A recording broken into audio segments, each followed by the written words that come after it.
देखा गया कि घातक विषय को पीने पर भी त्रेलंग स्वामी पर उनका कोई असर नहीं हुआ।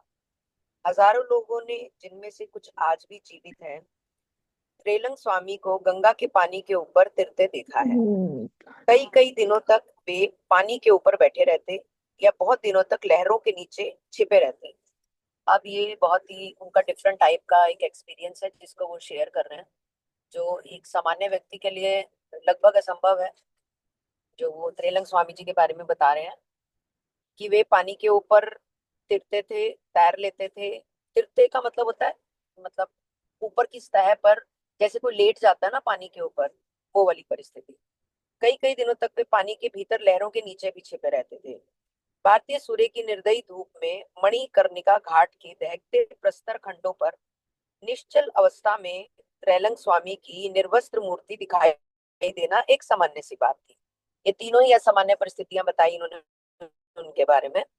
इन असाधारण कृतियों से त्रैलंग स्वामी लोगों को यह सिखाना चाहते थे कि मानव जीवन का ऑक्सीजन या किन्हीं विशेष परिस्थितियों और सावधानियों पर निर्भर रहना आवश्यक नहीं है। मनुष्य शरीर, जो कहते हैं कि ऑक्सीजन के बिना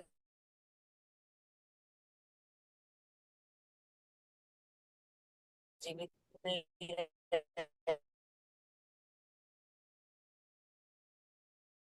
सकता, या एक मोनिका जी, योर वॉइस इज सामान्य परिस्थिति में ब्रेकिंग। ही जीवित रह या ना हो तो वो मृत, ये तीनों ही परिस्थितियां। और मोनिका जी भागो मत, कोई पीछे तो नहीं पड़ा हुआ? हाँ जी, अब आ रही है। सुपरसोनिक स्पीड पे जा रहे हो? नहीं, उनका ना नेटवर्क का इशू है। मोनिका जी, आपकी आवाज ब्रेक कर रही शीतल है आज क्लास में? है। No, Sheetal isn't here, but अगर आप, हाँ, Sheetal I is just here. joined. Hi everyone. Okay, good evening Sheetal. हाँ Good शीतल, आज evening. आप कैरी ऑन कर लो इफ पॉसिबल, क्योंकि रास्ते में I हो सकता है am. नेटवर्क चैलेंज रहेगा। मैंने जस्ट अभी ज्वाइन किया है, इफ पॉसिबल। तो मैं फ्लो तो नहीं मैंने देखा, बट हाँ, आप फर्स्ट मैं हूँ भी 15-20 मिनट के लिए, फिर पैराग्राफ मैं ले आगे सकते हैं। रहूंगी। इट्स हमने okay first Sheetal, Monika ji, it's okay भी। स्टार्ट शीतल किया। Will probably, Sheetal will take time. Sunaina, if you are available, can you take up? अभी थोड़ा सा आप ले लो तुषार, ठीक है, तो मैं टेक अप कर लेती हूँ। all right, okay. Sheetal, when you feel comfortable, just let me know and I'll hand it over to you. No, no, I am able to talk for another 15-20 minutes, but मैंने शुरू का miss कर दिया 5 minute पहले, क्या अभी निकला शुरू, वो नहीं नहीं, मुझे अभी नहीं शुरू, पता। अभी ही शुरू हुआ है, बस आवाज ही क्रैक हो रही थी मोनिका जी की। But let अच्छा, Sheetal read then. We'll take up later then ये after ये Sheetal. Chapter Yeah. वही, एक बार चैप्टर का नाम बताना फिर आई कनेक्ट। अहं, जो हम लास्ट पढ़ रहे थे वही वो तो सेम, फिनिश। अच्छा, नहीं नहीं नहीं, वही है ना। उसी का कंटिन्यूएशन। ये बड़ा पंगा है। मैं स्टोरी से कनेक्ट नहीं कर पा रही हूँ एकदम से, इसलिए मुझे याद नहीं आ रहा। 1 सेकेंड, पीछे चला गया बात। ये ना इसमें आई डोंट नो कुछ दिक्कत आता है, देन आई, 1 मोमेंट, मेरे को क्रॉस करने दो ये।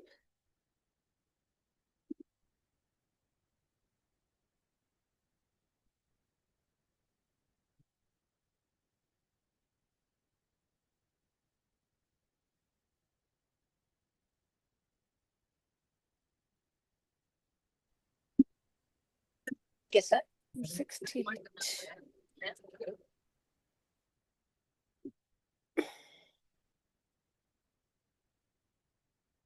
Surena, this is page 468 in the group. If you can just let me know again.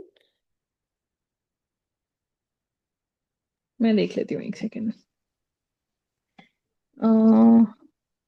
Dry run 480, hmm 480। Yeah, okay. All right. It's here. 1 moment. Let me share. Haji.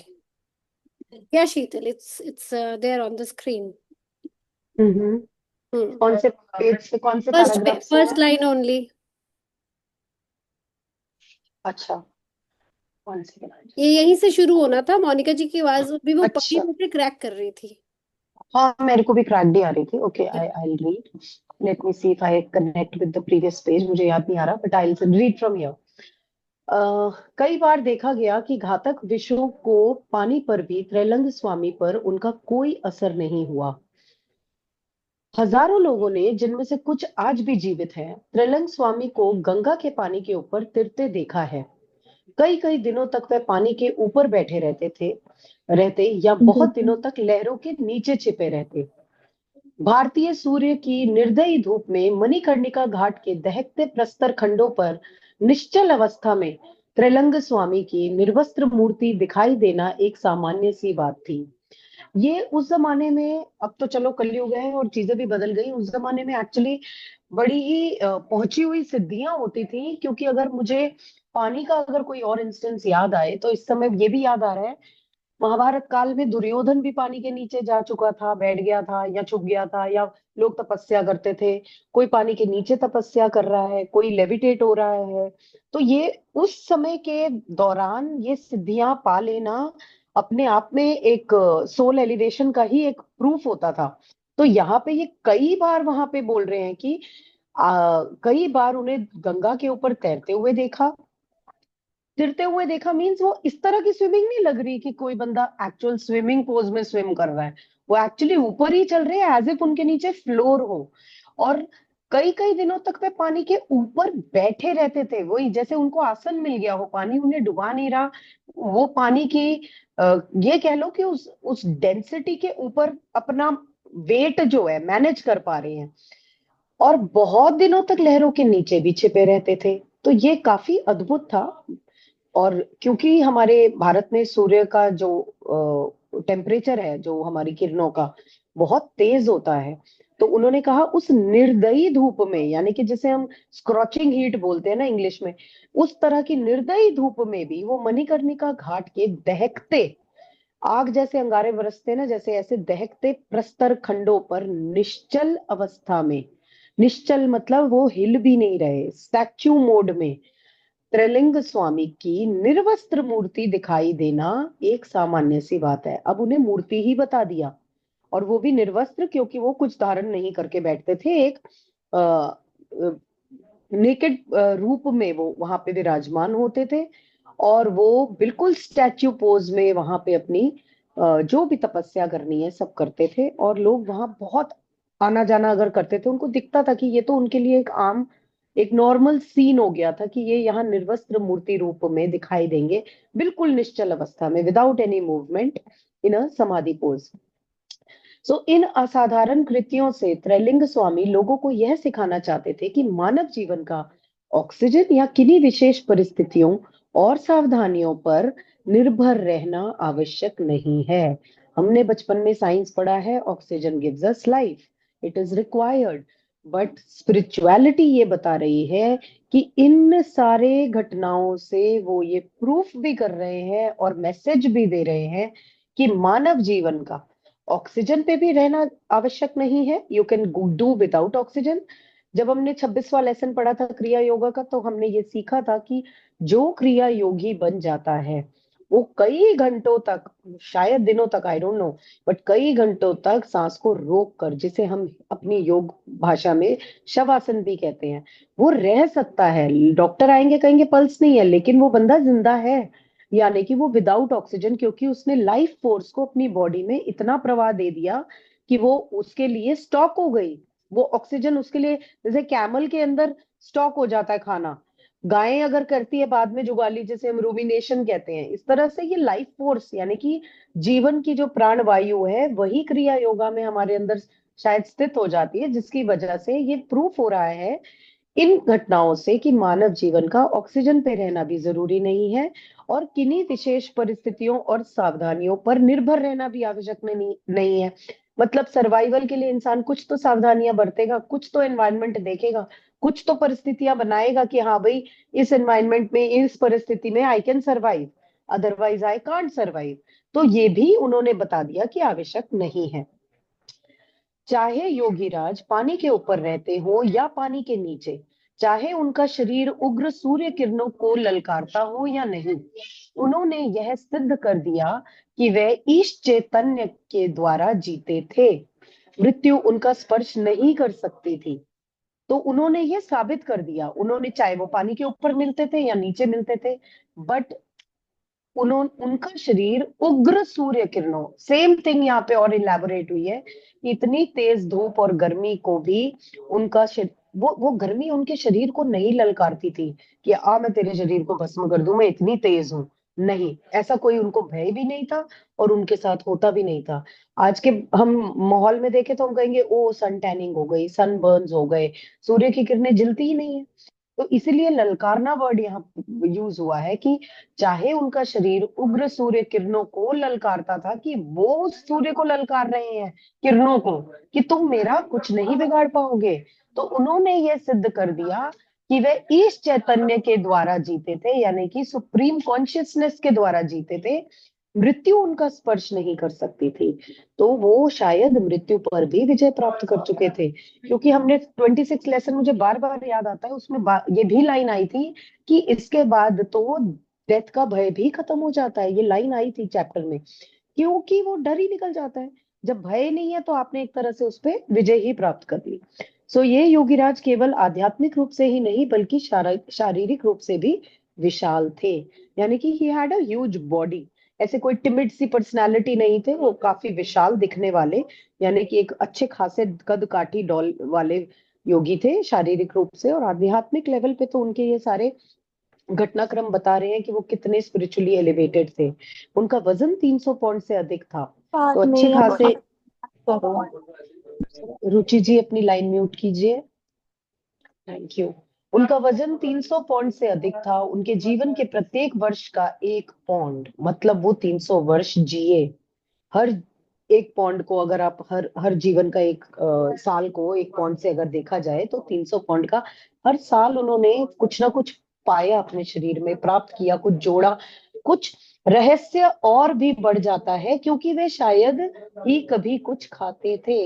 अगर 300 pound का किसी का शरीर हो और वो 300 वर्ष जी रहा है, तो वो किस चीज पे जी रहा है बिना खाए? That is such a mystery. तो उन्होंने कहा ये बहुत ही रहस्यमय बात है, और रहस्य बढ़ जाता है इस बात से। किंतु सिद्ध पुरुष तो सहज ही स्वास्थ्य के साधारण नियमों का जब चाहे किसी विशेष कारण के लिए उल्लंघन कर देता है। कोई एक सिद्ध पुरुष हो, वो अपने स्वास्थ्य का बहाना लेके, आज की डेट में तो बहुत कॉमन है जी, करवा चौथ का व्रत भी है तो भी हम कहेंगे कि हमें थोड़ी सी कन्वीनियंस मिल गई, लिबर्टी मिल गई, थोड़ा सा एक्सेप्शन मिल गया। तो जी सास ने अगर शुरू में चालू करा दिया पहले साल शादी के बाद कि आप शाम को दूध पी लो या चाय पी लो या एक फल खा लो, चलो जी सेब खा लो, तो जितने हम एक्सेप्शंस लेते हैं ना अपने साधारण नियमों को, जब चाहे किसी भी विशेष कारण के लिए उल्लंघन कर देते हैं, ये बनता चला जा रहा है। इवन सिद्ध पुरुष ऐसा कर जाते थे। प्रायः यह कारण सूक्ष्म होता है जो केवल उसी को ज्ञात होता है। तो किंतु सिद्ध पुरुष तो सहज ही स्वास्थ्य के साधारण नियमों का जब चाहे किसी विशेष कारण के लिए उल्लंघन कर देता है। और ये बहुत ही माइन्यूट सा कोई रीजन होता है जो उनको खुद को पता होता है कि भैया ये छोटी सी वजह थी, इस कारण मैंने एक्सेप्शन लिया, उल्लंघन किया। लेकिन जो महान संत विश्व माया के स्वप्न से जाग जाते हैं, यानी कि सिद्ध पुरुष से ऊपर चले गए महान संत, विश्व माया के स्वप्न से, अगर ये विश्व एक माया है और हम उसके ड्रीम में हैं। ये क्यों ड्रीम में है? क्योंकि हम सब सोल्स इस धरती पे एक एक्सपीरियंस लेने आए हैं, भले ही जैसे हम ड्रीम में ट्रैवल करते हैं, कैस्ट्रल ट्रैवल, और एक एक्सपीरियंस लेके आते हैं। तो ये यहाँ पे जीना itself is a dream for the soul. It has come here. हम सारे सोल्स यहाँ आए हैं, कुछ जीवन अपना स्वप्न में जी रहे हैं, वापस हमें धाम जाना है। तो जो महान संत विश्व माया के स्वप्न से जाग जाते हैं और इस सत्य को पहचान लेते हैं, इस सत्य को पहचान लेते हैं कि यह विश्व तो ईश्वर के मन की केवल एक कल्पना है। हाँ, जैसे हम कह रहे थे कि एक डायरेक्टर का एक फिल्म बनाना और प्रोजेक्टर पे उसका प्रोजेक्ट होना। Please mute your lines please. जैसे एक डायरेक्टर का फिल्म बनाना और उस Monica ji, I'm not able to mute you. Can please done that. Okay, हमने पढ़ा था पिछली क्लास में कि डायरेक्टर फिल्म बनाते हैं, प्रोजेक्टर पे प्रोजेक्ट होती है, उसका पर्दा होता है, शैडो सेल्फ होती है। जैसा वो सब हो रहा है हमारे 3D लाइफ में, यहाँ की कॉन्शियसनेस में, ये सब ईश्वर की दुनिया में तो उनकी कल्पना मात्र है। हम सब उनकी कल्पना के पात्र हैं। वे शरीर के साथ जो चाहे कर सकते हैं। किसी को कभी कोई रोल दे दिया, किसी को मार दिया। एकता कपूर के सीरियल में लोग मरते थे फिर जिंदा हो जाते थे। तो उसी तरह से ईश्वर की अपनी इमेजिनेशन है, अपनी क्रिएटिविटी है। वो कभी किसी की कठपुतली का क्या इस्तेमाल करे, क्या जीवन दे, जिसे हम कहते हैं यार ये तो किस्मत में था, ये उनकी इमेजिनेशन में है। प्रभु हमारे को अपनी कल्पना के हिसाब से कैसे जो जीवन देना चाहते हैं, ऑब्वियसली कर्मा के हिसाब से भी देते हैं, क्योंकि उन्हें यह ज्ञान हो जाता है कि शरीर ऊर्जा को केवल एक ऐसा धनीभूत या संनिग्ध रूप है जिसमें जैसे चाहे परिवर्तन किया जा सकता है। ये जो महान संत है उनको मालूम है कि शरीर की ऊर्जा, अब यहाँ सिर्फ लाइफ फोर्स की बात हो रही है, लाइफ फोर्स ही एक ऐसा घनीभूत या संनिग्ध रूप है। इट इज सच अ घनीभूत में, अगर मैं मेरे पास इंग्लिश बुक नहीं है, तुषार कैन टेल, और otherwise I understand it as, I think most precious, most treasured चीज यही है। But at the same time ये ट्रांसम्यूटेबल एनर्जी जो होती है ना, चेंज होने लायक, कि इस एनर्जी को आप जिस मर्जी रूप में इस्तेमाल कर लो।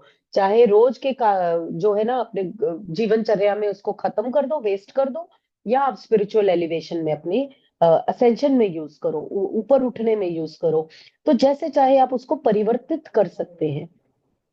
ट्रांसम्यूटेशन ऑफ एनर्जीज जो है, ये one of the laws of universe है कि ना तो एनर्जी जी मरती है ना पैदा होती है, वो सिर्फ चेंज होती है। पानी मरता नहीं, जीता नहीं, वो या तो भाप बन जाता है या बर्फ बन जाता है। तो ये one of the laws of universe है। यूं तो वैज्ञानिकों की समझ में भी यह बात अब आ गई है कि धन पदार्थ और कुछ न होकर केवल धन रूप ऊर्जा है। Money is just energy. ये अब वैज्ञानिकों को भी पता है कि money is no longer a product, a currency, it is an energy. वरना मनी मैनिफेस्टेशन पे इतने कोचेस नहीं होते। मैंने खुद दी है मनी मैनिफेस्टेशन पे कोचिंग, अभी भी देती हूँ, और मैं ये पहली लाइन बोलती हूँ कि मनी इज एनर्जी। परंतु सिद्ध पुरुष पदार्थ जगत के नियंत्रण के, तुषार चेंज द पेज, नियंत्रण के मामले में केवल सैद्धांतिक ज्ञान को पार कर व्यावहारिक प्रयोग के क्षेत्र में उतर चुके हैं। जो भी सिद्ध पुरुष है वो उसको मैटर के फॉर्म से ऊपर ले गए हैं कि ये मैटर है, ये करेंसी है, ये नोट है, ये ऐसे बनेगा। उन सब चीजों से ऊपर आके वो प्रिंसिपल, जो ज्ञान का जो प्रिंसिपल है, सिद्धांत है, सैद्धांतिक ज्ञान को भी पार कर गए हैं। प्रिंसिपल ये कहता है कि बार्टर सिस्टम खत्म हो गया है तो करेंसी के बदले में सामान मिलेगा, तो प्रिंसिपली तो मनी की ये साइंस है। बट नहीं, सिद्ध पुरुष कहता है कि हम इसका सैद्धांतिक ज्ञान को भी पार कर गए हैं और व्यवहारिक प्रयोग के क्षेत्र में उतर चुके हैं कि व्यवहार क्या कहता है, मनी क्यों किसी के बदले में कुछ दिलवाने में मदद करती है, मनी की खुद की कैरेक्टरिस्टिक्स क्या है, why is it so powerful, why everybody wants money, क्यों सबको मिल भी नहीं पाती, क्यों कुछ लोगों को इतनी मिलती है कि बढ़ती ही रहती है, उसका क्या व्यवहार है। तो जो सिद्ध पुरुष होगा, जो मनी माइंडसेट पढ़ेगा या उसको ये सारी चीजों का पता होगा, उसको पता होगा कि मनी का व्यवहार क्या है, उस कैरेक्टर को यूज करना होता है। उस कैरेक्टर को समझने के बाद आप मनी मैनिफेस्टेशन सीख सकते हैं। पूनम जी पूछ रही हैं, money is energy means if we do not have money then you are somewhere, जिसे कहते हैं ना, आप मनी की एनर्जी के क्षेत्र में हिले हुए हैं, आपकी वहां की एनर्जीज को ठीक होने की जरूरत है। बिलीफ्स को, लिमिटिंग बिलीफ्स को, उससे रिलेटेड आपके बचपन से बड़े होने तक के जितने आपने बिलीफ पाले, उससे रिलेटेड फियर्स पाले, उससे रिलेटेड कई लोगों को सक्सेस का भी फियर होता है कि अकेले पड़ जाएंगे, ऊपर तो सब इंसान अकेले होते हैं तो मैं क्यों इतनी ऊपर जाऊं। इस चक्कर में ये सबकॉन्शियस डर उसे उतना पैसा बनाने नहीं देता। ऐसे बहुत सारे बिलीफ्स हैं जो हम मनी मैनिफेस्टेशन में पढ़ाते हैं, तो वो निकल के आते हैं कि इस पर्टिकुलर इंसान का बिलीफ क्या है, इसको क्या दिक्कत है, ये क्यों नहीं पैसा बना पा रहा।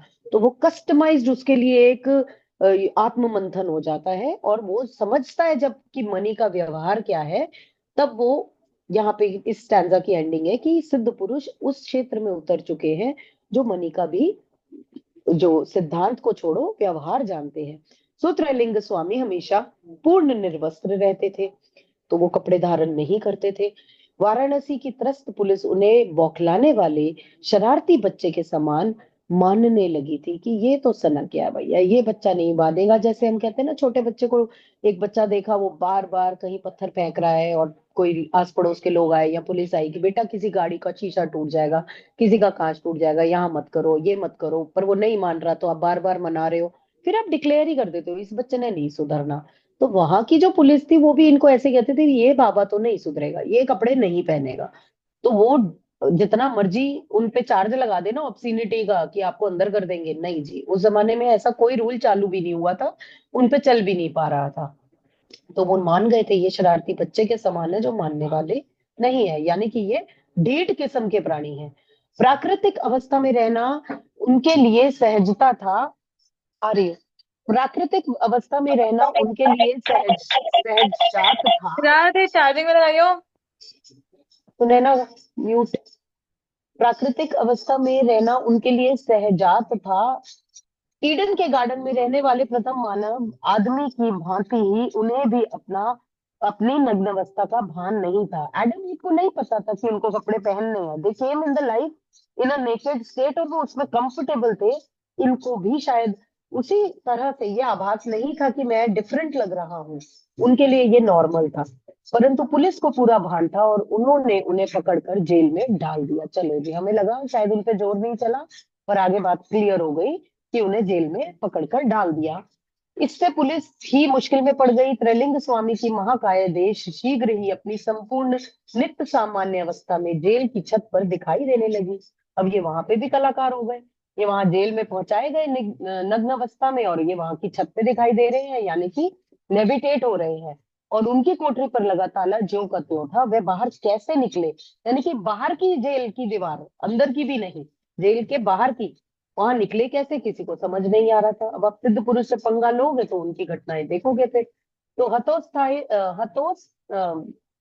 सहित पुलिस अधिकारियों ने एक बार फिर अपना कर्तव्य पूरा किया। इस बार उनकी कोठरी के सामने एक सिपाही भी खड़ा कर दिया गया और यानी कि पहरा भी लगा दिया। सत्य के सामने शक्ति को फिर एक बार मात खानी पड़ी।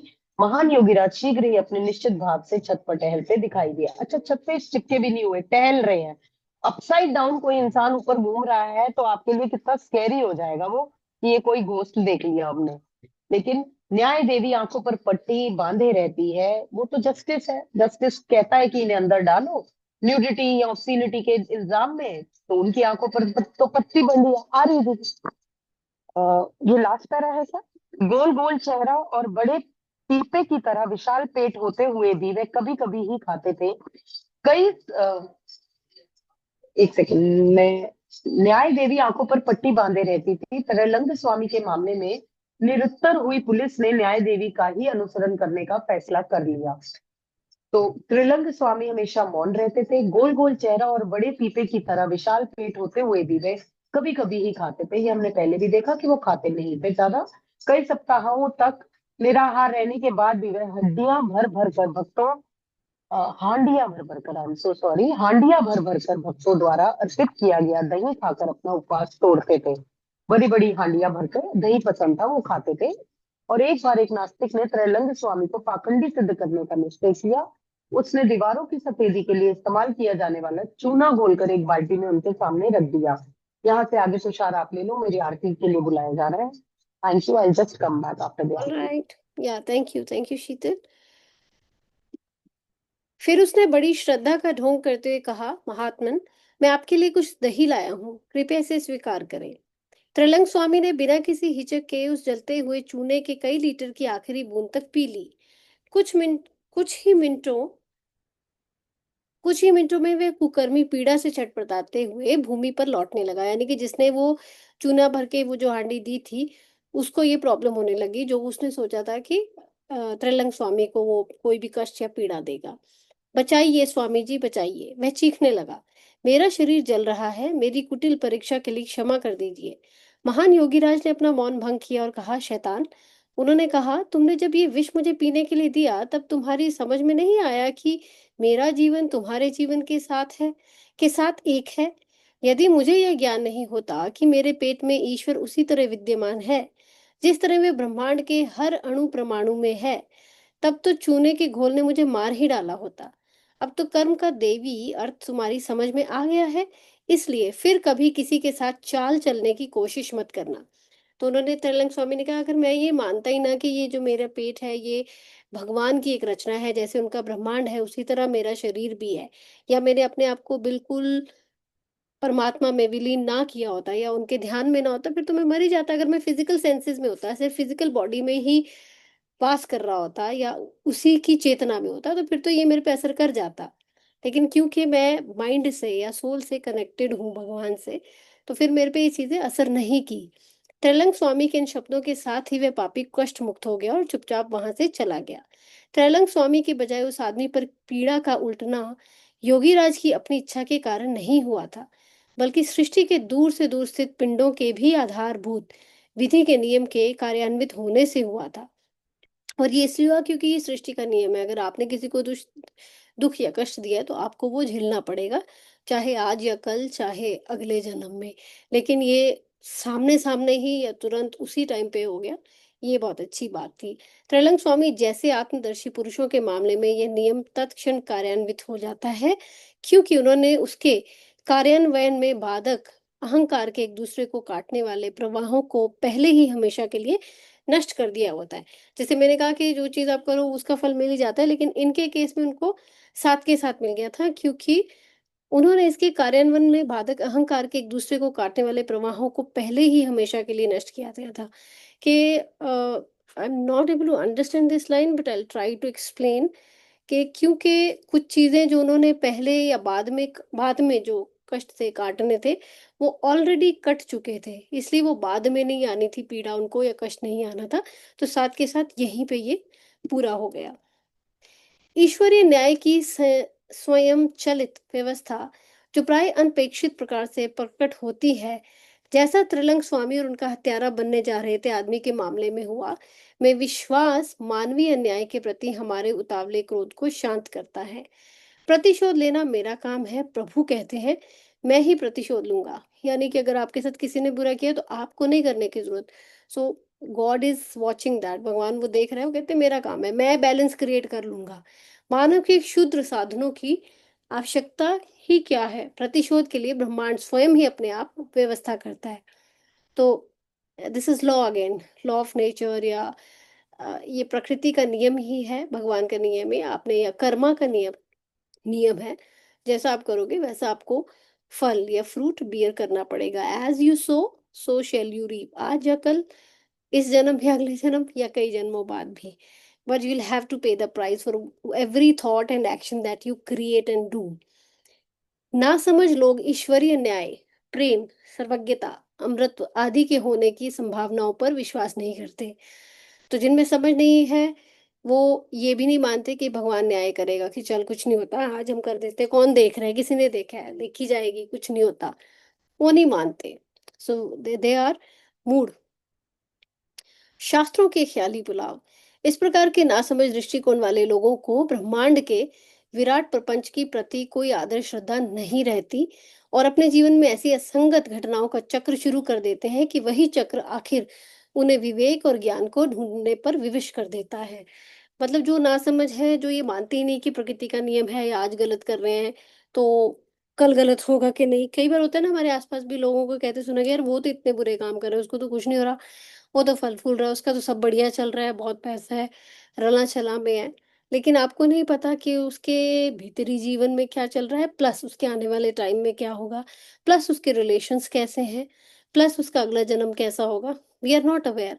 हम सरफेस लेवल पे उसको देख रहे हैं, सामने सामने जो वो हमें दिखा रहे हैं उतना हम देख रहे हैं, अंदर क्या चल रहा है, उसको कितनी पीड़ा है, कितना कष्ट है, कितनी सेल्फ एस्टीम किस तरह की है, कैसा अपने बारे में उसका ओपिनियन है, व्यू है, घर परिवार में उसका रिश्ता कैसे चल रहा है, यू आर नॉट अवेयर।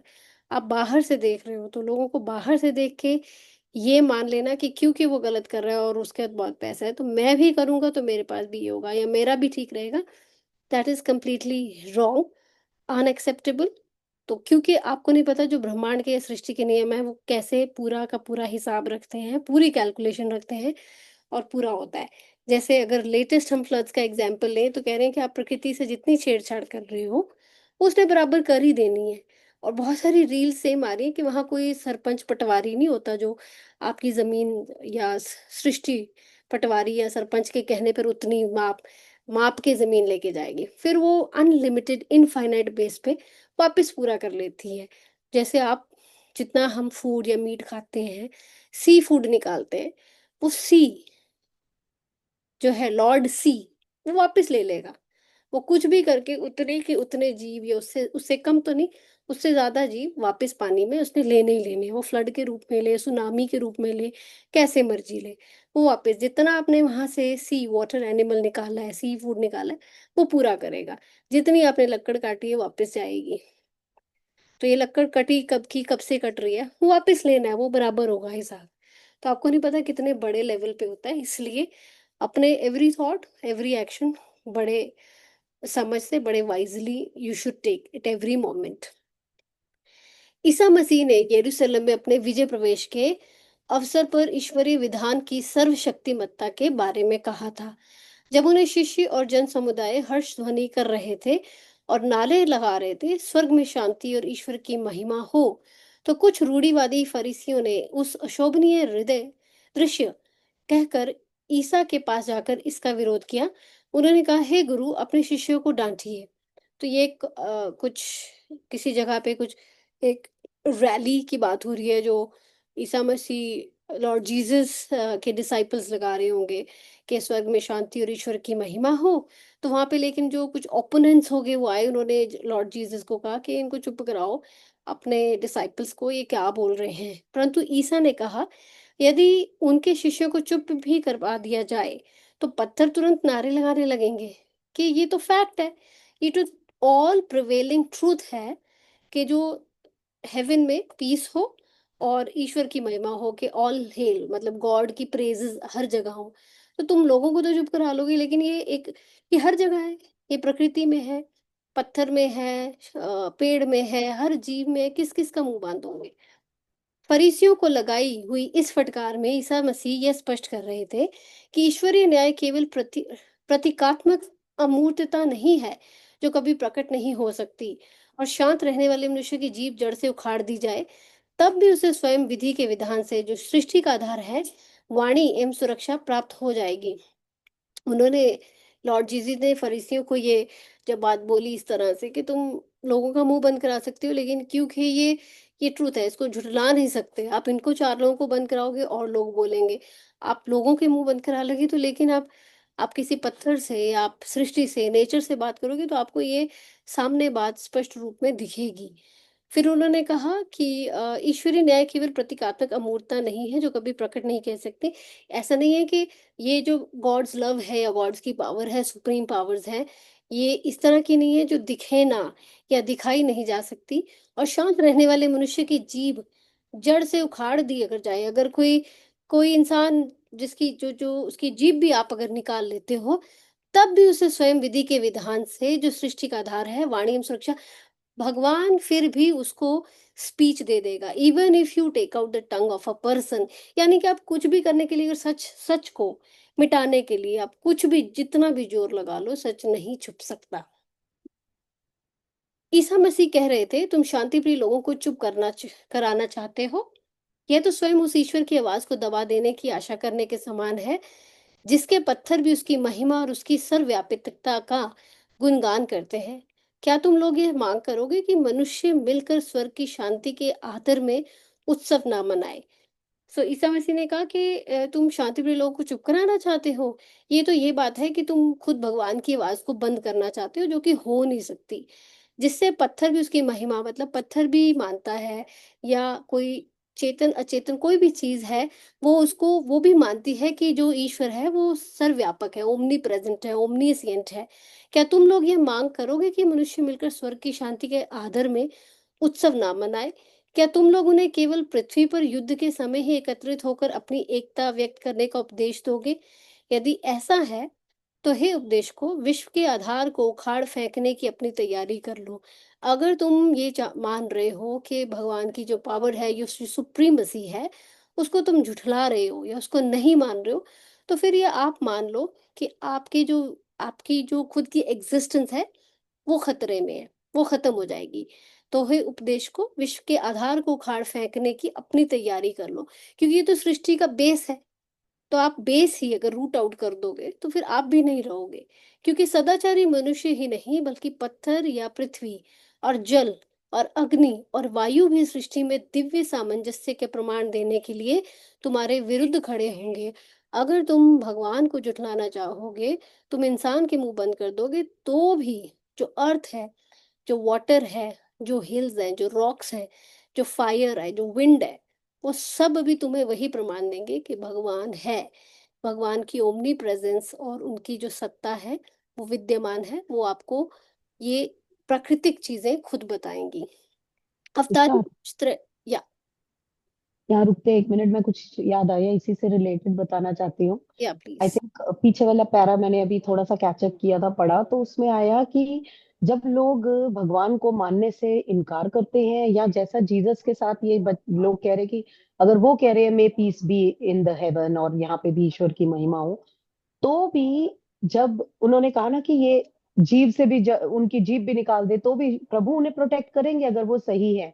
लेकिन ये भी यहाँ पे कह रहे हैं कि अगर वो गलतियां करेंगे तो वो अपने अज्ञान के चक्कर में अपने विवेक और ज्ञान को ढूंढने पर विवश कर दिए जाते हैं। सेकंड स्टैंजा की लास्ट लाइन, कि ऐसी असंगत घटनाओं का चक्र शुरू हो जाता है। यानी कि जो इन शास्त्रों को ख्याली पुलाव कहते हैं, जो कहते हैं बकवास है, ये सब रपंच है, ढोंग है, उन्हीं की लाइफ में वो घटनाएं कहीं ना कहीं घट जाती हैं, जो उनके ही बाद में हीलिंग का कारण भी बनती हैं। फिर वही निकलते हैं फिर आगे हीलिंग जर्नी पे कि यार शायद हमने पहले मूर्खता दिखाई और अब हमें भगवान से समझ में आ रहा है कि उनकी शक्ति के आगे कुछ नहीं चलेगा। तो अब जो हम फ्रेश पेज पे पढ़ रहे हैं, वहां पे ये बात भी बोली गई है कि अगर आप देखो, जिस प्रभु की आप बात दबाना चाह रहे हो आवाज, या उनके बारे में बातें, उनका तो पत्थर भी उनकी महिमा गाता है। उसी पत्थर की मूर्ति बना के आप अपने जीसस को भी खड़ा कर रहे हो। उनके पत्थर भी उनके सर्वव्यापक व्यापिता का गुणगान कर रहे हैं। हमारे धर्म में देखा जाए तो नल नील ने जिस पत्थर पे नाम लिख दिया वो तैर गया। तो हमारे तो पत्थर भी बोलते हैं प्रभु है, जिस पत्थर पे उनका नाम आया वो तो है, वो तो तैर जाएगा, समुद्र का पूरा ब्रिज तैयार हो जाएगा। और यहीं पर अगर आप ये सब समझो कि इन उपदेशकों को, इन सबको उखाड़ फेंकने की अगर आप बात करते हो, तो जब धरती रुष्ट होती है तो 2025 आता है, तब मंगल का साल आता है। तब वायु भी बताएगी मैं कौन हूँ, जल भी बताएगा, अग्नि भी बताएगी। हर पत्थर, हर पृथ्वी का हर चीज अपने बदला लेना चाहेगा, या फिर प्रमाण देना चाहेगा कि तुम मेरे विरुद्ध अगर खड़े हुए थे तो अब मेरे विरुद्ध जाने का अपना फल भोग लो। और वो फल क्यों भोगना है? क्योंकि लास्ट पेज पे ये निकल चुका है कि कर्मा तो आएगा ही। क्योंकि प्रभु को ये साबित करने की जरूरत नहीं है, किसी इंसान को ये यूनिवर्सल लॉज नहीं भी आते हो उसके साथ भी वो घटेंगे ही घटेंगे। It will happen. आपको नहीं पता तो भी it will happen to you. आपके अच्छे कर्म का आपको फल मिल ही रहा होगा, आपको देखना नहीं आ रहा होगा तो भी। और अगर आगे आपको नहीं अच्छा मिल रहा तो इसका मतलब आपका पाप का घड़ा ज्यादा भरा हुआ है, उसका बैलेंस नीचे आने में टाइम ले रहा है। पुण्य का घड़ा बढ़ा लो, इक्विलिब्रियम पे आ जाओ, पहले वन लेवल कर लो। कई लोगों का लेवल इतना मिसमैच होता है, ऊपर आते आते भी टाइम लग जाता है। Sorry I took it away from you, no please carry problem, on. If you have time you can please continue. तो अवतारी पुरुष त्रैलंग स्वामी की एक बार मेरे एक मामा पर भी, सॉरी, अवतारी पुरुष त्रैलंग स्वामी की एक बार मेरे एक मामा पर भी कृपा हुई थी। उनके एक मामा जी का किस्सा बता रहे हैं कि कैसे उनकी कृपा का उनको मिला, दर्शन मिला। तो एक दिन प्रातः काल मामा ने त्रैलिंग स्वामी को बनारस के एक घाट पर भक्तों की भीड़ के बीच बैठा देखा। मामा किसी प्रकार भीड़ में से रास्ता बनाकर त्रैलंग स्वामी के पास पहुंच गए और उन्होंने भक्ति भाव से उनका चरण स्पर्श कर लिया। तो मामा जी को पता था सिद्ध पुरुष है, उन्होंने भक्ति दिखाई, अपना चरण स्पर्श किया। और यह देखकर मामा आश्चर्यचकित रह गए कि वह उसी क्षण अपने एक व्यथाजनक जीर्ण रोग से मुक्त हो गए। जिस स्किन प्रॉब्लम से उनकी व्यथा बहुत ज्यादा, मतलब जिससे वो बहुत ज्यादा परेशान थे, आश्चर्यचकित तरीके से, सरप्राइजिंगली, इमीडिएटली चरण स्पर्श करते ही, जैसे ही पैरी पहना किया, चरण स्पर्श किए, और वो वहां से जैसे ही उनसे छू के हटे, उनका पूरा का पूरा जीर्ण रोग, आई थिंक कोई व्हाट इज दैट तुषार, जीर्ण रोग? ये चर्म रोग तो नहीं है, स्किन इशू नहीं है। जीर्ण इज इट? हाँ, जीर्ण रोग से मुक्त हो गए। Which disease he got escaped from? One second, let me check. Gene से रिलेटेड हो सकती कोई आ, बहुत ही मतलब व्यथाजनक, यानी कि उनको बहुत ज्यादा परेशान करने वाली बीमारी से वो मुक्त हुए इमीडिएटली उनका चरण स्पर्श करते ही। त्रैलंग स्वामी के ज्ञात शिष्यों में से केवल एक महिला शंकरी माई जीव जीवित है। ये तो बहुत ही मजेदार बात पढ़ रहे हैं हम, कि उनके जाने माने शिष्यों में से, यानी कि जितने शिष्य हम जानते हैं आज की डेट में, हो सकता है कुछ अज्ञात शिष्य भी रहे हों, उन्होंने उनसे अज्ञात तरीके से कई शिक्षाएं लेके और कई वर्ष अपनी आध्यात्म में निकाल दिए हो, लोग उनको ना जानते हो। मगर जिनको लोग जानते हैं, जो लोगों के ज्ञात हैं, जिनको मालूम है ये कौन से शिष्य हैं, उनमें से एक महिला आज भी जीवित है, जिनका नाम है शंकरी माई जियो। त्रैलिंग स्वामी के एक शिष्य की पुत्री होने के कारण शंकरी माई को बचपन से ही स्वामी की शिक्षा दीक्षा प्राप्त हुई। अब वो 300 साल जिए हैं, तो उनके शिष्य की ये पुत्री थी, और उनके सामने ही बचपन में जब बड़ी हो रही थी, तो उनके सामने उन्हें दीक्षा और शिक्षा प्राप्त हुई थी। वह वन 40 वर्ष। शीतल, वो जीर्ण रोग जो है, जीर्ण रोग हम्म, वह रोग है जो दीर्घकालिक रूप से बना रहता है, बहुत लंबे टाइम से। और अक्सर इसकी English chronic interpretation disease, okay, या, क्रॉनिक डिजीज। इट्स अ और ये क्रॉनिक इलनेस सामान्य मीन्स, चिकित्सा से क्योर भी नहीं होता। हाँ, तो कोई ऑटो इम्यून डिजीज होगी जो उनको अंदर से ही परेशान कर रही थी, तो जिससे वो मुक्त हुए। और ये जो लेडी की बात बता रहे हैं, उनके शिष्य की पुत्री थी शंकरी माई जीव। उन्होंने बचपन में स्वामी जी की शिक्षा दीक्षा प्राप्त की, और वे 40 वर्षों तक बद्रीनाथ, केदारनाथ, अमरनाथ तथा पशुपतिनाथ के पास हिमालय की अनेक गुफाओं में रही। क्या जीवन जिया होगा, मतलब सुभान अल्लाह। इस ब्रह्मचारिणी का जन्म 1826 में हुआ था। अब उनकी उम्र 100 साल से अधिक है, परंतु दिखने में वृद्धा नहीं लगती। दिखने में वृद्धा नहीं लगती। उनके केश पूर्ण काले हैं, दांत चमकदार सफेद है, और उनमें गजब की फुर्ती है। कौन कहेगा फिर वो 100 साल की है? यानी कि वो किसी 50-60 को भी शायद मात दे दें, क्योंकि ना तो उनके बाल सफेद हो रहे हैं, ना उनके दांतों में कोई दिक्कत आ रही है, ना उनके चेहरे पे कोई झुर्रियां हैं, वरना उन्हें कह देते कि वृद्धा लग तो रही है, पर वो भी नहीं लग रही। और सबसे इंपॉर्टेंट बात कि उनमें गजब की फुर्ती है एट 100, यानी कि वही लाइफ फोर्स उन्होंने भी प्रैक्टिस की होगी। वह निर्धारित निर्धारित वर्षों में होने वाले कुंभ मेले जैसे धार्मिक मेलों में सम्मिलित होने के लिए कुछ कुछ वर्षों के बाद अपने एकांतवास से बाहर आती है। जैसा कि इस महाकुंभ में हमने देखा, कितने नागा साधु बाहर आए, कितने और दिव्य ज्योति बाहर आए, कितने सिद्ध पुरुष बाहर आए। इसी तरह ये उन्हीं में से थी जो इतने टाइम अंदर अपने अध्यात्म में विलीन रहती थी, और बाद में जब वो बाहर आई, तो इस तरह के कुंभ मेले में, जो कि कुछ कुछ वर्षों बाद होता है, तब वो नजर आती थी। तो यह महिला संत प्रायः लाड़ी लाहड़ी महाशय के पास आया करती थी। कभी कभार ये आती थी लाड़ी महाशय जी के पास। उन्होंने बताया कि एक दिन वे कोलकाता के निकट बैरंगपुर क्षेत्र में लाहड़ी महाशय के साथ बैठी थी। तब लाहड़ी महाशय के महान गुरु बाबा जी चुपचाप उस कमरे में आए, और उन्होंने उन दोनों के साथ वार्तालाप किया। वह स्मरण करती हैं, अब ये उन्होंने बताई हुई बात है, तो वो बता रही हैं कि अमर गुरुदेव यानी कि बाबा जी एक गीला वस्त्र पहने हुए थे, जैसे वे नदी में स्नान करके अभी अभी बाहर आए हों। उन्होंने मुझ पर कुछ आध्यात्मिक उपदेशों की कृपा की। तो वो उस गीले अवस्था में इनसे बातचीत जब कर रहे थे, तो वो बातचीत वो उनके लिए आध्यात्मिक उपदेशों की कृपा समान ही थी। तो उन्होंने कहा कि मुझ पर कुछ आध्यात्मिक उपदेशों की कृपा की। एक विशिष्ट अवसर पर त्रैलंग स्वामी ने लाहिड़ी महाशय का सबके सामने सम्मान करने के लिए अपना मौन तोड़ दिया। ये अपने आप में एक सबसे बड़ा एपिसोड रहा होगा, कि जो लाहिड़ी महाशय मौन में रहते थे, उन्होंने त्रैलंग स्वामी जी को सम्मान देने के लिए, उन्हें फेलिसिटेट करने के लिए अपना मौन तोड़ा, कि मैं उनके लिए कुछ या तो बोल सकूं, या उन्हें फेलिसिटेट कर सकूं, उन्हें सम्मान दे सकूं। तो उनके एक शिष्य ने इस पर आपत्ति जताई। उन्हें प्रॉब्लम हुई कि ये ऐसा क्यों कर रहे हैं, अपनी तपस्या, अपना मौन क्यों तोड़ रहे हैं।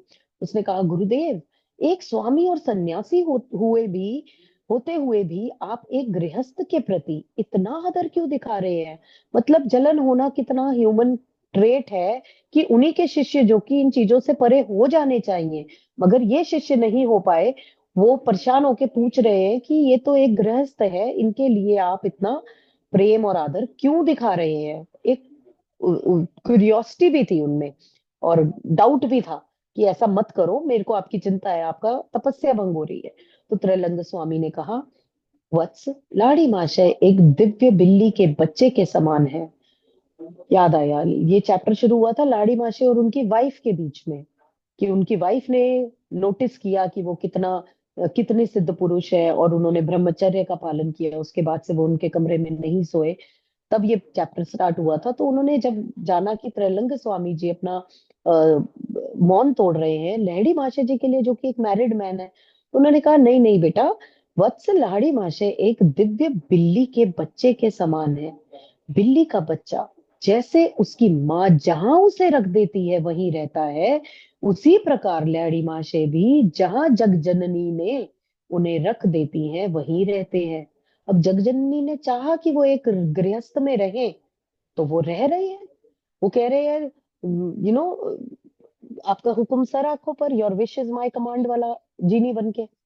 तो कर्तव्य पालन की खातिर सांसारिक मनुष्य की भूमिका निभाते हुए भी उन्होंने वह पूर्ण आत्मज्ञान प्राप्त कर लिया है जिसे प्राप्त करने के लिए मुझे सब कुछ त्याग देना पड़ा, यहाँ तक कि अपनी लंगोटी भी। इतनी बड़ी उन्होंने मान सम्मान दे दी लाड़ी माशय जी को, कि जिस लाड़ी माशय जी का गृहस्थ में रह के भी इतना स्पिरिचुअल एलिवेशन हुआ, मैं तो उनके सामने अपने आप को कम मानूंगा, क्योंकि मुझे तो अपनी लंगोटी तक त्यागनी पड़ी, अपना घर बार सब कुछ, मतलब मैंने वो जीवन ही त्याग दिया गृहस्थ का, तब जाके मैं उस आत्मज्ञान को सिद्ध कर पाया हूं जो इन्होंने गृहस्थ में रहकर कर लिया। तो ये तो वाकई ही इस चीज को डिजर्व करते हैं, ये अप्रिसिएशन को, फेलिसिटेशन को, इन सब चीजों को वो डिजर्व करते हैं, क्योंकि उन्होंने सिर्फ जग जननी का पालन किया है, उनकी आज्ञा का। He has been the most obedient son of the divine mother, to an extent कि उन्होंने गृहस्थ में रहकर भी आत्मज्ञान को प्राप्त करने का एग्जाम्पल सेट किया। सो उनके आगे अगर मेरा मौन टूटता है तो मैं नुकसान में नहीं हूँ। बेसिकली ये उनके लिए एक गर्व की बात थी कि वो इनको फेलिसिटेट कर रहे हैं। जी Tushar. Thank you. Beautiful. Thank you so much, Sheetal, for great explanation. That's why I called you Dr. Sheetal. No one. Right. Thank you. Thank you. I know you are stuck up बहुत busy, but अच्छा, still you're taking time out for explaining thank you, and showing. Thank you Yogini ji. Great. Great. Thank you. अच्छा, मजा एक आ गया second सुन के। Before I गो, मुझे एक चीज बोलनी है जाने से पहले, कि I want to personally thank each one of you, because it's teachers day today and all of you have been instrumental in making me learn so many things. Giving me a chance to speak itself is a learning for me. मुझे अगर chance नहीं मिलेगा तो मैं इन लाइनों को इस ढंग से खुद भी नहीं समझ पाऊंगी। मैं पहली बार ये किताब पढ़ रही हूँ, लेकिन मैं इतना जुड़ गई हूँ इस किताब से, और अब तो इवन YSS से हमने लेसन्स मंगा लिए हैं which I'm yet to start, but it's only because of you as a group, and definitely Sunaina, Monica ji and Tushar for sure. So thank you my teachers, happy Teachers Day. Thank you. Happy Teachers Day to you. हमारी तरफ से सबको happy teacher day. और शीतल जी Thank और you. आप, भूमिका जी की आपके अंदर कहानियां हमारे लिए बहुत शिक्षा बनती है। Thank you everyone. Thank you. Thank you. नहीं नहीं, और आपका सिखाने का तरीका, आप लोगों का ही हमें कहानी सुनाने को प्रेरित करता है, क्योंकि आप लोगों का सिखाने का तरीका इतना बढ़िया है, मैं क्लियर होता है कि हद से ज्यादा। बहुत बहुत इसमें जैसे आप लोग बोलते हैं ना, तब समझ में आता है कि आप लोग कितने ज्ञानी हैं, और हम थोड़ा हम बहुत सब आप अपनी ही अपनी लोगों से छोटी सी सीख समझ रहे हैं। से बोलते हैं भूमिका जी, जितना हमें समझ आ रहा है आप लोग शायद और अच्छा समझ भी सकते हैं और समझा भी सकते हैं, पर शायद ईश्वर ने हमें मौका दिया हुआ है ये रोल प्ले करने का, और तो हम दूसरी कोशिश दूसरी करते हैं। बात ये है, अब ये भी समझ में आता है कि हमें पहले लगता था कि उम्र से समझ आती है, अब समझ से उम्र आती है, अब ये उल्टा भाव हो गया। Beautiful. Beautiful. Lovely. मुझे बुलाया जा रहा है। I will Thank you, keep Sheetal. My Bluetooth on, but Yeah, bye yeah. Bye Thank you. To ठीक है, एवरीवन। ठीक है, Thank bye you, bye. Sheetal. Thank you. Happy Teachers Day. Thank Happy, you Sapna ji, happy teachers day, bye bye. happy Teachers Day, Tushar ji, Thank you Sunay. so Teachers much, Day Sapna to ji. everyone. Thank you, everyone. Thank you. With this we end the chapter 31. Monday को chapter 32 करेंगे. And please share your reflections if you have some. I know सबके पास कुछ ना कुछ रहता है कि बहुत लोग लेकिन शेयर नहीं करते हैं. So please come ahead and share whatever you have about the chapter, about the book, about the lessons if you're reading. या इस चैप्टर या इस बुक से रिलेटेड भी कोई आपको कुछ ऐसा एपिसोड लगता है जो वर्थ शेयरिंग है, please go ahead and share. Tushar ji, आज बस मेरे भी इवनिंग क्लास का लास्ट दिन है, तो उसके बाद मैं फ्री हूँ, आराम से यहाँ पर शेयरिंग करूंगी वापस रिकॉर्डिंग सुन के और अच्छे से. Welcome back. Thank you. और एक बात और बता दें, सपना जी का आज इवनिंग लास्ट है और काफी शानदार होगा. आप लोग भी बल्कि इनसे लिंक लेके साइन इनको ज्वाइन कीजिए. बहुत बढ़िया सुनाते हैं. थैंक यू सपना जी, आप भी एक बहुत अच्छे टीचर्स हो. Thank you so much. आप लोगों से ही सीखा है, सुनैना, तुषार जी, मोनिका जी की तो हिंदी इतनी जबरदस्त, मजा आ जाता है. और शीतल जी का भी, सबका अपना वे इतना अच्छा है समझाने का कि हम रोज ग्रोथ ही कर रहे हैं आप लोगों की ब्लेसिंग से. Thank you. Thank you so much for giving us this regard and for being with us, because you people are a source of encouragement for us for going ahead. आप लोग आते हो तो हमें भी मैं आज थोड़ी सी इस पे excited करते कहानी हो. बता देती हूँ. इस पे वही एक छोटी सी कहानी है, बहुत बार आती है, पर वही है कि हम लोग वही ध्यान नहीं देते. रैदास जी की कहानी है कि रैदास जी जूते सिलने का काम करते थे. उन्हें मोची कहा जाता था, पर वास्तव में वो एक अंतर्यामी, एक भगवान ही के भक्त थे. उन्होंने कहा था कि मन चंगा तो कठौती में गंगा. मतलब आप समझिए कि इसका मतलब क्या हुआ कि मन को आप कुछ भी, मतलब आप अपने जीविका के लिए कर रहे हो, ऊपर दिखावे के लिए बहुत कुछ कर रहे हैं, पर आप मन से आप कितना पवित्र हो सकते हैं, ये उन्होंने ही बताया था. Thank you. Thank you so much, Bhumika ji. Anyone else who would want to share before we wind up? Yes, Yeah, Tushar, I just want to say thanks to everyone, and I just want to wish Happy Teachers' Day to everyone. I mean, actually, we are learning a lot from this platform, and I mean, each one is contributing so beautifully. Thank you so much, Tushar, Sheetal, Monica ji, and everyone present here. Thank you again. Thank you, Sunayana, for your immense contribution in starting up this book uh, and bringing more and more people who can contribute, who can join, who can participate, and just being every single day so that we can continue with this book. Thank you.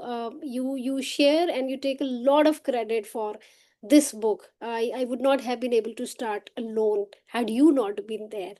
So the entire credit goes to you for being there with me, giving me the support, encouragement so that we can go ahead with the book. Thank you. Thank you so much. Thank you. Thank you, everyone, for showing up. Let's join the hands together for the concluding prayer. Sarve bhavantu sukhina, sarve santu niramaya, sarve bhadrani pashyantu, ma kaschid dukh bhag bhave. Om Shanti, Shanti, Shanti. Shanti Thank you Shanti. so much, everyone. Shubhratri. Thank you. Good thank you. night. Thank you. आज योगिनी जी आपने नहीं बोला. You want to say something, Yogini ji? You have your hand raised. हाँ. मैं ये share करना चाह रही थी. ये बुक मुझे मेरे फादर ने 5 अप्रैल 1998 में दी थी. I think I told before also. और मैंने कितनी बारी ये बुक खोली और मैंने थोड़ा थोड़ा जैसे दो चार पेज पढ़ लेती थी हर बार, और उसके आगे कभी बढ़ी नहीं. और मेरे पास ये इंग्लिश वर्जन है और टोटल पेजेस मेरी बुक में, मेरे ख्याल से मेरे पास सबसे पुरानी बुक होगी. टोटल पेजेस हैं मेरे पास 490. और ये बुक कभी पढ़ूंगी मैंने सोचा तो था, बट हिम्मत ही नहीं होती थी शायद. पर इतना अच्छा प्लेटफॉर्म मिला. I want to thank each one of you कि हमारा एक वाकई एक ग्रुप बना. एंड कैसे ये व्हाट्सएप का मुझे एक इनवाइट आया कि अगर आप करना चाहते हो, मैंने फटाफट ज्वाइन कर लिया. और बहुत से लोग जुड़े थे, बट आई थिंक हम कुछ लोग हैं, 20 लोग के आसपास हैं जो हम लोग काफी रेगुलर हैं. पर मैं थैंक्स करना चाहूंगी सुनैना जी को, आपको तुषार, और मोनिका जी को, शीतल जी को, वैसे तो सभी को. Thank you, thank you. लेकिन स्पेशली आप चारों को, क्योंकि आप लोग इतना, स्पेशली मोनिका जी और शीतल जी, तो इतना अच्छा एक्सप्लेनेशन है उनका कि मतलब कई बार तो गूज़बम्प्स आ जाते हैं। आज मुझे इतना अच्छा लग रहा था, शायद मैंने बहुत बार हाथ दे दिए। बहुत अच्छा था ये, वैसे बड़ा अच्छा हमारे लिए वो है, एक लर्निंग है। लामाशा जी की लाइफ से हमारे लिए, सबके लिए लर्निंग है कि गृहस्थ होते हुए भी आप, जैसे केला छिलके से निर्लेप रहता है, अलग रहता है, बट अंदर रहता है, we all can do this. बिल्कुल। मतलब दुनिया छोड़ के हिमालय पे रहना is, I will say, still easy, but दुनिया में रहते हुए सारे रिलेशनशिप्स को मैं अब एक अगर एग्जांपल दूं, मेरे फादर और मदर दोनों, father is still there, father mother दोनों हमें कभी ये नहीं कहते थे कि हमारे बच्चे, हमेशा ये कहते थे प्रभु जी के बच्चे, प्रभु जी के बच्चे। तो वो, और ये फीलिंग लास्ट तक थी, और उन्होंने हमारी शादियों में पगड़ी भी नहीं पहनी, इवन मेरे ब्रदर की शादी में नहीं पहनी। जिन्होंने पहनी वो भी एक गृहस्थ होते हुए बहुत बड़े पहुंचे हुए सिद्ध, अगर मैं कहूं तो शायद छोटी बात होगी, पता नहीं वो क्या थे। उनकी दशम द्वार की समाधि लगती थी। समाधि उन्होंने, जब एक बार पापा बताते हैं कि पापा उनके साथ इधर गए थे, बालाजी साइड गए थे, तो उन्होंने काफी हाइट से नीचे जंप कर दिया था, दैट वाज ड्यूरिंग समाधि ओनली। नहीं वो क्या थे, हमें पता नहीं कि वो क्या थे, I am not allowed to say कि वो क्या थे, आई नो इट नहीं, बट आई कांट से। तो बड़े अच्छे एक्सपीरियंसेस हैं, और ये आज इनका सुन के तो मतलब ये तो, और ऊपर से शीतल जी की एक्सप्लेनेशन जबरदस्त थी। Thank you.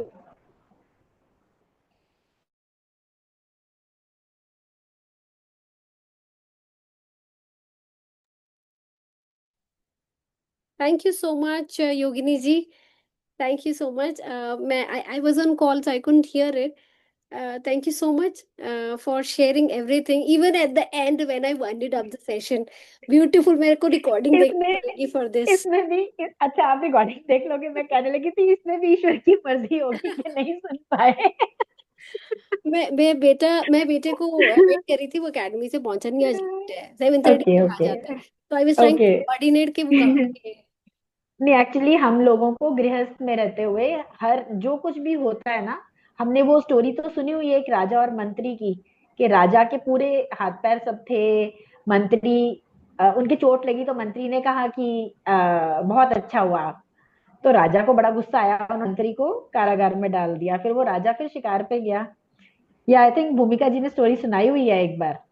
आई तो वो एक स्टोरी एग्जाम्पलरी है कि राजा फिर शिकार पे गया और उनको किसी आदिवासियों ने पकड़ लिया जो नरबली देते थे। तो जब सब कुछ डांस वांस करके सब बलि देने के चक्कर में जब पहुंच गए, तो उन्होंने देखा इनका तो अंगूठा एक कटा हुआ है, तो उन्होंने बलि नहीं दी। तो राजा की जान बची, वो घर आया, मतलब महल आया, तो उसने फिर वजीर को बुलवाया। तो उसने कहा मेरे को अपना तो समझ आ गया कि मैं बच गया, ईश्वर ने अच्छा किया जो हो गया, पर तेरे साथ ऐसा, तू जब तेरे को मैंने कारागार में डाला तो तूने ये क्यों कहा कि अच्छा हुआ? कहता आपके साथ हर वक्त तो मैं रहता तो मेरी बलि चढ़ जाता। तो what ever happens for good, ये फैक्ट है। दैट्स राइट, मतलब हमें रिकॉर्डिंग हमें सुनूंगी। दुनिया के काम करते हुए I think we should be always thankful and grateful to God ji for what he has given us, इस स्टोरी वेयर में वी सबसे आर। अच्छी बात यही है कि जो हमें मिलता है हम उससे संतुष्ट नहीं होते, वास्तव में भगवान ने हमारे लिए अच्छा ही सोचा होता है। नमस्कार। बिल्कुल बिल्कुल। Thank you. नहीं नहीं, संतुष्ट ही होना चाहिए, जो है उसी में खुश रहो, उसी को एंजॉय करो, and be thankful to what you have, that's that right. Is important. क्योंकि उससे आपके मन में ना कोई ईर्ष्या जगेगी, ना कोई लालच आएगा। मतलब कोशिश करनी चाहिए, ऐसा नहीं मैं कहती कि 100% होता है कि नहीं जगती, क्योंकि हम मनुष्य जीवन में हैं और ये कलयुग है, ये सारी चीजें तो लगी रहती हैं, but still we should all try कि हम जितना अचीव कर सकें वी कैन। इस बुक को पढ़ने अब तभी सार्थक होगा आई थिंक, अगर हम सब ये कर सकें। बिल्कुल बिल्कुल right. All right. Thank you. Thank you so much, everyone. Thank you, Ogni ji. Thank you, Bhumika ji. Thank you, everyone, for showing up. Bye. Good night. Shubhratri. Thank you. Bye bye. Thank you, Yogini जी. मैं सुन रही थी सब कुछ. Bye bye. Thank you, thank Sangeeta you. ji. ये पूछिए किसको दे रहे हो? क्या? For you. It was for you only. मैं आपसे Thank निकलने वाले you. शब्द सुन रही थी पर मैं किचन में थी. मैं वापस आई. मैंने कहा आपको एक स्लाइड ओह, दे के जाती हूँ. अरे थैंक यू सो मच. मेरा नहीं नहीं, मतलब सबको इंडिविजुअली सबको व्हाट यू मेरी कॉल, तरफ से एक थैंक यू फ्लाइंग सो किस. मच. नहीं आप थैंक लोग यू. एक्सप्लेनेशन किचन में क्या बना रहे रिमार्केबल हो? आज की. हम संगत है बैठी हुई उनको बरता रहे हैं. अच्छा, बहुत आपने कुछ गणेश है. जी बिठाए हुए हैं? अरे मेरी वाह. बहन ने. मैं बहन के घर हूँ. हाँ हाँ बस हाँ, गणेश जी बताए हुए. गणेश जी 10 डेज. आज 10th है. कल हमारे विसर्जन लिए भी ब्लेसिंग, हमारे लिए भी ब्लेसिंग, आपके लिए भी ब्लेसिंग. सबके लिए. Thank you. Thank you. Ganpati Bappa Morya. Bye bye. Morya. जी. आज उठेंगे, कल उठेंगे? कल 10 कल दिन पूरे उठेंगे बिठाएंगे. हम. आज 10 दिन हो गए. हाँ, कल सुबह हम हाँ, चालू करेंगे थोड़ा विसर्जन. सा आप जाते हुए उनकी जरा एक फोटो दे दीजिएगा ताकि आंसू रोल हो. आपको सारा कुछ दिखेगा. मेरी रील बनेगी. पूरे 10 दिन की पूरी स्टोरी दिखेगी. आ जाओ मेरे थैंक यू जी. इंस्टाग्राम वगैरह पे. आपको सब दिखेगा. हाँ, दिखता है सही कहा आपने. ओके. Bye bye. मुझे बुला Okay. रहे हैं. Bye, bye. Good night. everyone. Bye. Good night.